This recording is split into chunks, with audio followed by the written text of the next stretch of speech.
বোন আমার, যার কাছে তুমি নেই তার কাছে পৃথিবীর কোনো সম্পদ নেই। বোন আমার, 12 বছর 15 বছর বয়সে তুমি কেন বিবাহের পূর্বে আরেকজনকে তোমার শরীর ধরতে দাও? আর যুবক ভাই আমার, কি বলিস কি তুই? এই পৃথিবী আর পৃথিবীতে যা আছে এর চেয়ে মূল্যবান হচ্ছে এই মেয়েটা। তো এরকম মূল্যবান একটা জিনিস ওর ধরে ছুঁয়ে তুই ওকে ওর মূল্য কমিয়ে দিবি? এত বড় জুলুম ওর প্রতি তোর! তুই আল্লাহকে ভয় করিস না তাই বলে এতটা এতটা কি বলিস তুই? তুই কি কারো গাড়ির গ্লাস ভাঙছিস জীবনে? না। কেন? ওর লস হবে। তুই কি কোনোদিন কোনো মানুষকে ঘুষি দিছিস? না। কারণ তাহলে ও বেচারা কষ্ট পাবে। তুই কি জীবনে কারো পেটে ছুরি ঢুকাই দিছিস? না। ও মরে যাবে, তাহলে ওর ফ্যামিলি ক্ষতিগ্রস্ত, লসে পড়ে যাবে। তুই কি কারো টাকা মারছিস কোনোদিন? না।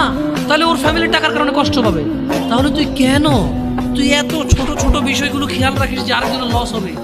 তাহলে তুই এই মেয়েটার জীবনটাকে তুই কি করলি?